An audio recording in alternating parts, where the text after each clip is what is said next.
Hi guys, welcome to my channel. कैसे हैं आप लोग।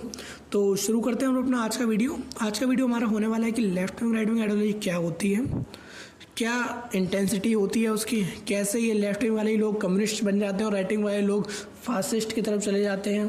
फिर इसमें सोशल एनार्किज्म क्या होता है, कम्युनिज्म, फासिज्म, लिबर्टेरियनिज्म, इन सब की भी हम लोग बात कर लेंगे।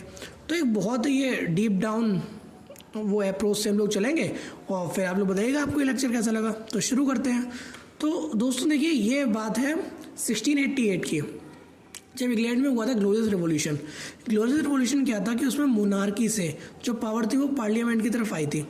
एक्चुअली अगर यहाँ सही वर्ड यूज़ करें तो एब्सोल्यूट मोनार्की से पार्लियामेंट की तरफ पावर आई थी। अब यहाँ पर क्या था कि डिसीजन जो लेगी या लॉ जो बनाएगी वो पार्लियामेंट बनाने लगी थी।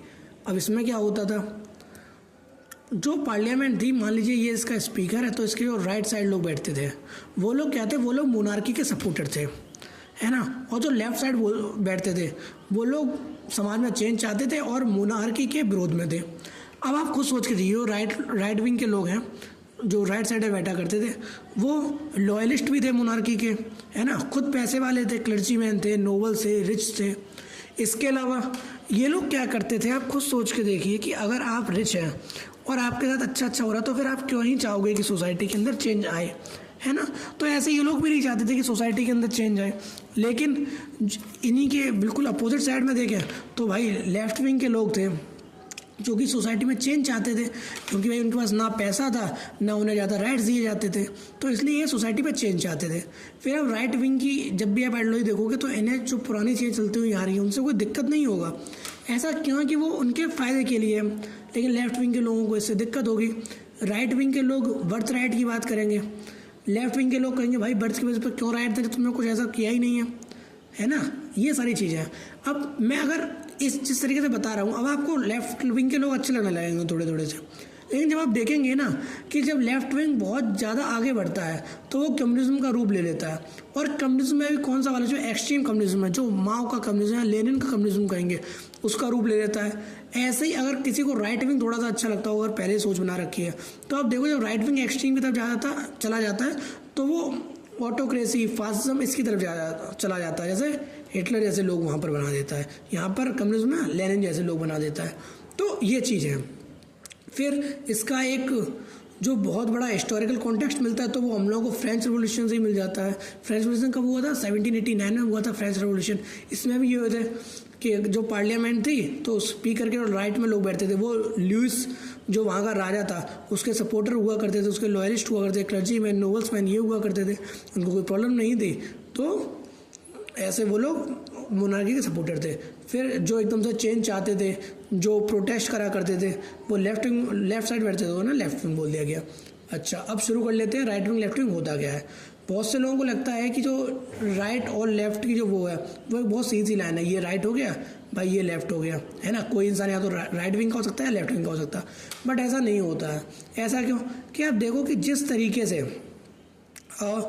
तरीके के एक देश में कोई भी या तो बिल्कुल रिच या बिल्कुल पुअर नहीं होता, कुछ मिडिल क्लास भी होते हैं, है ना। उसी तरीके से कुछ बिल्कुल लेफ्टिस्ट या राइटिस्ट नहीं, कोई सेंट्रिस्ट भी होंगे। और जिस तरीके से रिच में भी कोई सुपर रिच होता है, कोई थोड़ा सा कम रिच होता है, ऐसे ही कोई अपर मिडिल क्लास होता है, कोई लोअर मिडिल क्लास होता है। पुअर में भी कोई BPL होल्डर होता है, बिलो पॉवर्टी लाइन, कोई एबव पॉवर्टी लाइन होता है ना। फिर इनमें भी देखो, कोई अपर मिडिल क्लास से थोड़ा सा कम होगा, कोई लोअर मिडिल क्लास से थोड़ा सा ज़्यादा होगा, कोई सुपर रिच से थोड़ा कम होगा, कोई अंडर रिच से थोड़ा सा ज़्यादा होगा, फिर BPL से थोड़ा सा ऊपर, ABL से थोड़ा सा नीचे। फिर इनके बीच में भी कुछ लोग होंगे जो मिडिल क्लास और पुअर के बीच में आ रहे हैं, है ना। फिर वो लोग यहाँ पर हो गए। ऐसे ही रिच और मिडिल क्लास के बीच में भी कुछ लोग होंगे। तो जिस तरीके से एक इंसान रिच या पुअर नहीं होता, उसी तरीके से एक इंसान प्रॉपर लेफ्टिस्ट या फिर राइटिस्ट नहीं हो सकता है। कुछ इंटेंसिटी का फ़र्क होगा। जैसे हम लोग एग्जांपल दे के इस चीज़ को बहुत अच्छे तरीके से समझ लेंगे। तो एक अच्छी सी लाइन बना लेते हैं। मान लीजिए यहाँ पर है राइटिस्ट लोग, यहाँ पर है लेफ्टिस्ट। आप देखो कि ये बिल्कुल एक्सट्रीम राइट है, ये एकदम एक्सट्रीम लेफ्ट है। यहाँ पर हम लोग बना लेते हैं कुछ सेंटर वाले लोग। अब मैं कुछ पार्टीज़ के नाम बोलूँगा और आप लोग बताइएगा कि आप उनको कहाँ पर प्लेस करेंगे, अपने मन में सोच लीजिएगा और मैं यहाँ पर रखने की कोशिश करता हूँ, ठीक है ना। जैसे BJP को हम लोग कहाँ रखेंगे, तो आप कहेंगे वो थोड़ी सी राइटिस्ट पार्टी है। सेंटर के करीब है कि सेंटर दूर, तो आप कहेंगे सेंटर थोड़ी सी करीब है, तो फिर यहाँ पर हम लोग बीजेपी को रख लेते हैं। फिर अगर मैं बात करूँ कि शिवसेना को कहाँ रखेंगे, तो आप कहेंगे कि ये बीजेपी से ज़्यादा राइटिस्ट है, तो हम शिवसेना को यहाँ पर रख लेते हैं। फिर मैं अगर बात करूँ कि AIMIM जो पार्टी है असरुद्दीन ओवैसी की, वो कहाँ पे रखोगे, तो आप कहोगे शिवसेना के साथ ही रख लेते हैं, थोड़ा सा आसपास। तो चलिए यहाँ पर AIMIM रख लेते हैं, ठीक है ना। अगर मैं इस पार्टी का नाम गलत बोल दिया हो तो प्लीज़ सॉरी, आप वो चेक कर लीजिएगा। ऐसे ही अगर हम राज ठाकरे की जो शिवसेना है उसकी बात करें, तो आप देखो कि ये तो इस बार शिवसेना से भी ज़्यादा राइटिस्ट है ना। तो फिर यहाँ पर ये आ गई राज ठाकरे वाली शिवसेना, ठीक है ना। अब ऐसे ही हम लोग बात कर लेते हैं कांग्रेस को कहाँ रखेंगे, तो आप कहेंगे कांग्रेस थोड़ी सी सेंटर लेफ्टिस्ट पार्टी, मतलब सेंटर के पास है, थोड़ी लेफ्टिस्ट है, तो चलिए कांग्रेस को यहाँ पर हम लोग रख लेते हैं। फिर मैं आपसे बोलूँ कि आप आम आदमी पार्टी को कहाँ रखेंगे, तो आप कहेंगे कांग्रेस से ज़्यादा है, तो आम आदमी पार्टी यहाँ पर आ गई। आपको समझ में आया ना लेफ्ट विंग राइट विंग क्या होता है। जो सोसाइटी में चेंज चाहते हैं, थोड़ी सी उनकी सोच होती है कि फेमिनिज्म, मतलब हर वुमेन्स को राइट दे दो, ये दे दो, वो दे दो, है ना। वेल्थी लोगों के पास ही सारी चीज़ें क्यों हैं, कुछ गरीबों को भी बांटो, ये सारी चीज़ें, ये इस तरफ होती है लेफ्ट विंग के लोग। राइट विंग के लोग भाई खुश हैं, जो चीज़ चलती हो रही थोड़े से तो खुश हैं। और लेफ्ट विंग के लोग क्या होते हैं कि रिलीजियस चीज़ों को नहीं मानते हैं। जैसे कि आप देखो कि जब भी मोनार्की जहाँ पर होगी, है ना, अगर हम यूरोपियन या फिर वेस्टर्न कंट्रीज़ की बात करें, तो वहाँ पर जब मोनार्की थी तो क्रिश्चियन लॉज चला करते थे। ऐसे ही अगर हम लोग थोड़े से इधर साइड जाएं, अरब साइड, तो वहाँ पर क्या है कि वो शरिया लॉ चलता है ना। तो इस तरीके से तो राइट विंग के लोग थोड़ी सी रिलीजियस ज़्यादा माने जाते हैं, लेफ्ट विंग के लोग थोड़े से कम माने जाते हैं। तो अब आप थोड़े समझ पा रहे होंगे, ठीक है ना, आम आदमी पार्टी। फिर मैं आपसे बात करूँ तृणमूल कांग्रेस को कहाँ रखेंगे, जो ममता बनर्जी की पार्टी है, तो आप कहोगे कि ये तो आम आदमी से ज़्यादा है, तो TMC यहाँ पर आ गई। फिर मैं कहूँ CPI communist party of India को कहाँ रखेंगे, तो आपको TMC से ज़्यादा है, तो CPI यहाँ पर आ गई। फिर मैं कहूँ CPIM वाली communist party of India Maoist वाली कहाँ रखो, तो वो CPI से भी ज़्यादा है ना, CPIM वाली। फिर CPIML वो और ज़्यादा, तो इस तरीके से हम लोगों ने रख दिए। अब आप देखो जहाँ पर अब हम थोड़े से एक्सट्रीम राइट में चलते हैं, जैसे शिवसेना, इससे भी ज़्यादा। अब मैं अगर कहूँ कि हिटलर कौन था, तो आप कहोगे कि हिटलर तो भाई एक्सट्रीम राइटिस्ट इंसान था, उसे अपनी आर्यन रेस में बहुत ज़्यादा कुमार था, तो वो एक्सट्रीम राइट में आ गया, तो यहाँ पर आ गया भैया हिटलर जैसे लोग। फिर अगर मैं कहूँ कि आप किम जोंग उनको कहाँ रखूँ, तो आप देखो नॉर्थ कोरिया में कम्युनिस्ट सरकार चलती है, तो किम जोंग उन लेफ्ट में आ गया, है ना, यहाँ पर आ गया किम जोंग उन आ गया। फिर यहीं लेनिन जैसे लोग आ जाएंगे, यहीं माओ जेडोंग जैसे लोग आ जाएंगे, है ना, ये सारे लोग आ जाएंगे, यहाँ हिटलर जैसे लोग आ जाएंगे। अब आप देखो कि ये लोग कितनी हत्याएं करते हैं। जैसे किम जोंग उनका जो फूफा था, उस पर उसको सगुआ उसने तोप के सामने रख के उड़वा दिया भाई, है ना, ये चीज़ें हो जाती हैं। हिटलर ने ज्यूस को गैस चैम्बर में डाल दिया था, ये सारी चीज़ें। लेकिन आप खुद देखो कि क्या ये लाइन हम लोगों को पूरी इन्फॉर्मेशन दे पा रही है, तो मैं कहूँगा शायद ना दे पाए। क्योंकि अगर ऐसे हम बीजेपी की बात करते हैं, तो बीजेपी के अंदर ही थे अटल बिहारी वाजपेयी, बीजेपी के अंदर थे लाल कृष्ण आडवाणी, उसी के अंदर थे हमारे प्राइम मिनिस्टर मोदी जी, फिर वहीं है योगी आदित्यनाथ। अब इनकी आपको इंटेंसिटी है, तीनों ही आप देखो, सॉरी चारों ही लोग देखो तो है, चारों ही लोग राइटिस्ट, लेकिन आपको ये लगता कि इनकी इंटेंसिटी में थोड़ा सा फर्क है। अटल बिहारी वाजपेयी लाल कृष्ण आडवाणी से थोड़े कम राइटिस्ट थे, ऐसे योगी जी मोदी से ज़्यादा राइटिस्ट हैं, तो ये चीज़ है। अब इस चीज़ को हम लोग शायद लाइन के उससे इतनी अच्छी तरीके नहीं समझ पाए, जितनी अच्छी तरीके से हम लोग समझ पाएंगे उसे ग्राफ के तरीके से। तो हम लोग एक अच्छा सा ग्राफ बना लेते हैं, जिससे आपको चीज़ें और ज़्यादा अच्छे से समझ में आ पाए। तो बनाते हैं ग्राफ। ये हमने एक अच्छी सी लाइन खींच देते हैं, एक इधर से भी लाइन खींच देते हैं, जैसे पहले था, यहाँ पर लेफ्ट आ गया, यहाँ पर राइट आ गया, ठीक है ना। अब ऊपर थोड़े से हम लोग बात करते हैं लिबरल लोगों की, ठीक है ना, लिबरल लोगों की। यहाँ पर थोड़ी सी बात कर देते हैं अथॉरिटी वाले लोगों की, या फिर ऑटोक्रेट लोगों की, या फिर जो भी अपने ही अंदर जो चीज़ें समाहित करना चाहते हैं, मतलब हमें सत्ता लेना चाहते हैं ना, जिसे अथॉरिटी बोलते हैं, अथॉरिटेरियन टाइप के लोग होते हैं, तो उस तरीके के लोग यहाँ पर आ जाते हैं। अब मैं कुछ नाम लूँगा, आप बताइएगा उन्हें हम लोग कहाँ रखेंगे।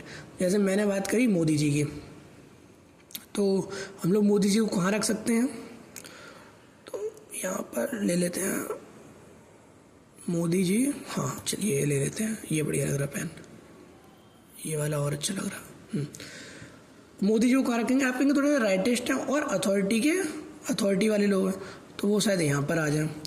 फिर अगर मैं आपसे बोलूँ कि आप उन्हें कहाँ रखेंगे, अटल बिहारी वाजपेयी, तो आपको कि भाई राइटिस्ट है लेकिन थोड़े लिबरल किस्म के आदमी हैं, तो आप अटल बिहारी वाजपेयी को थोड़े से यहाँ रख देंगे।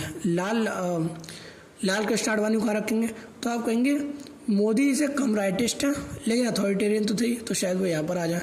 योगी जी भाई ज़्यादा अथॉरिटी होल्ड करना चाहेंगे या फिर ज़्यादा राइटिस्ट हैं, तो वो शायद यहाँ पर आ जाए। फिर अगर मैं बात करूँ कि राज ठाकरे कहाँ पर आएंगे, तो आप देखो भाई बहुत ज़्यादा राइटिस्ट, बहुत ज़्यादा अथॉरिटेरियन इंसान है, तो वो यहाँ आ जाएंगे। आप देखो जब भी हम थोड़े से एक्सट्रीम में आ जाते हैं, मैं कहूँ हिटलर को आप कहाँ रखोगे, तो आप हिटलर को कहेंगे भाई ये तो बहुत ज़्यादा राइटिस्ट भी है और बहुत ज़्यादा अथॉरिटी रखना चाहता था, तो फिर वो आएगा यहाँ पर। और देखो इसको मैंने रेड रंग से किया है, तो जहाँ पर भी ओवर कोई चीज़ होगी ना वहाँ पर खून आएगा, समझ रहे हो ना। जब यहाँ पर हिटलर आया या फिर हम लोग कहते हैं कि फासिज्म का जो राइज हमें देखने को मिला है ना, उसने ज्यूस का जीनोसाइड कराया, उसने 60 लाख के करीबन ज्यूस को मार दिया, तो ये चीज़ थी, ये थे हमारे हिटलर जी जो कि एक्सट्रीम राइट पे आ गए। फिर हम लोग बात कर लेते हैं, थोड़े से इधर साइड निकल के आते हैं। चलिए अगर मैं बात करूँगी आप राहुल गांधी को कहाँ रखेंगे, तो आप कहेंगे लेफ्ट विंग के इंसान है, थोड़े से लिबरल हैं, तो वो शायद यहाँ पर आ जाए, है ना। फिर मैं आपसे बोलता हूँ कि शशि थरूर भी आप कहोगे कि लेफ्ट विंग के इंसान है, थोड़े से लिबरल हैं, तो वो शायद यहाँ पर आ जाए। अब यहाँ पर भी थोड़े से हम लोग ऊपर की तरफ पहुँचते हैं, तो आप देखो जब बहुत ज़्यादा इंसान लेफ्टिस्ट हो जाएगा और बहुत ज़्यादा लोग लिबरल हो जाएंगे, तो यहाँ पर भी ब्लड आएगा। वो मैं कैसे बता रहा हूँ वो आप समझिएगा इस चीज़ को, ठीक है ना। तो ये हट जाता है बहुत जल्दी, अब इस चीज़ को आप समझिएगा। हाँ, यहाँ पर क्या होगा, सोशल अनार्किज्म आ जाएगा। इसमें क्या होगा कि लोग हायरार्की को रिजेक्ट कर देंगे, इंडिविजुअल लिबर्टी की बात करेंगे, वॉलंटरी कोऑपरेशन करना चाहेंगे, और इन्हें ये लगता है कि जो भी मिलेगा ना हमें वो वॉयलेंस एक्शन से मिल जाएगा, वॉयलेंस प्रोटेस्ट से मिलेगा, या फिर हम लोग गन्स उठाएंगे तब मिलेगा, मतलब लड़ना पड़ेगा इनको, आप समझ रहे हैं ना। तो ये चीज़ यहाँ पर आ गई। फिर आप थोड़े से अगर जैसे क्वाड्रेंट में बना देता हूँ, जैसे फर्स्ट क्वाड्रेंट है, ये सेकंड क्वाड्रेंट हो गई, ये थर्ड क्वाड्रेंट है, ये फोर्थ क्वाड्रेंट है, ठीक है ना। ये हो गई, पहले हमने बात कर ली फोर्थ और सेकंड की, अब बात कर लेते हैं फर्स्ट क्वाड्रेंट की। अब थोड़े से इधर साइड आ जाते हैं, जैसे मैंने बात करी अटल बिहारी वाजपेयी की, अटल बिहारी वाजपेयी यहाँ पर थे।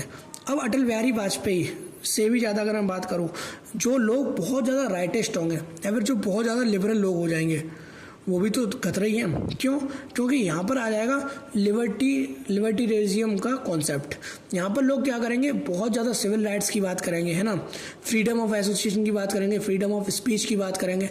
और आप खुद देखिए, जब इतनी सारी चीज़ें हो रही होंगी तो कहीं ना कहीं वो चीज़ कैसे मिलेगी उन्हें, प्रोटेस्ट करने से मिलेंगे। और कौन से वाले, जिन्हें हम लोग बोलते हैं वॉलेंट प्रोटेस्ट, वो चीज़ें ये लोग यहाँ पर करेंगे आगे। तो अब देखो यहाँ पर भी खून आ रहा है, यहाँ पर भी खून आया, यहाँ पर भी खून आया।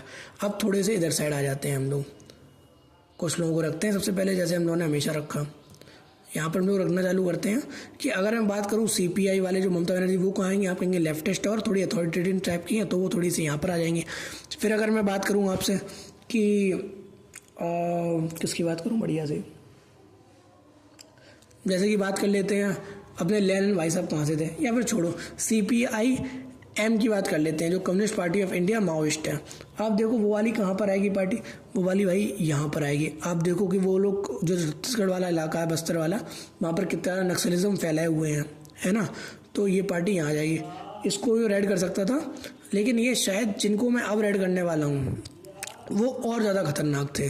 तो यहाँ पर आप देखिए मैं किनको रेड करने वाला हूँ, जो कि प्रॉपर लेफ्टिस्ट हैं और बहुत ज़्यादा अथॉरिटेरियन वाले इंसान हैं, जैसे कि लेनिन हो गया, माओ जेडोंग हो गया, है ना, स्टालिन हो गया रसिया का, और इसके अलावा किम जोंग उन हो गया, है ना, वो इस वाली श्रेणी में आएंगे, जो कि बहुत ज़्यादा कम्युनिस्ट के सपोर्टर हो जाते हैं। और इन्हें ये लगता है कि सत्ता चेंज करनी है भाई, मारो पीटो कुछ भी करो, अपनी चलाओ आके, ठीक है ना।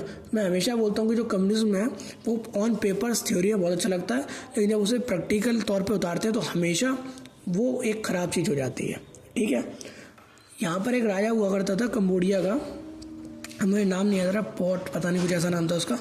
उसने भाई 20 लाख लोग मार दिए थे, कंबोडिया की पॉपुलेशन ही कितनी थी, आप सोच के देखिए। तो ये सारी चीज़ें हैं, ये मैंने आपको सारी चीज़ें समझा दी हैं। ये चार्ट उतना अच्छा नहीं बना है, लेकिन आप इस चीज़ को समझने की कोशिश करिए कि ये चीज़ क्या थी, किस तरीके से थी। अगर आप चाहें तो मैं एक चार्ट लगा देता हूँ, है ना। तो मैंने कॉपी कर ली है इमेज, यहाँ पर लगा देते हैं। कैसे लगती है यार, यहाँ लगा देते हैं पेस्ट। तो ये जो चार्ट है, आप इस चार्ट को देख लीजिए। जो मैंने ऊपर लिखा ना, कम्युनिज्म, सोशल एनार्किज्म, लिबर्टिज्म, फासिज्म, ये मैं आप सब चीज़ों को बता चुका हूँ। न्यू कंजर्वेटिज्म है जो यूएसए से संबंधित है, तो आप वो मत पढ़िए। जो मैंने आपको इधर के एग्जांपल्स दिए हैं वो काफ़ी ज़्यादा अच्छे हैं और उन्हें आप देख लीजिए। फिर ग्लोरियस रेवोल्यूशन के बारे में जो मैंने आपको बताया था वो यहाँ पर दे रखा है, फ्रेंच रेवोल्यूशन की डेट यहाँ दे रखी है। ये सारी चीज़ें हो गई। फिर आप बस यहाँ पर लेक्चर हमारा ख़त्म हो जाता है।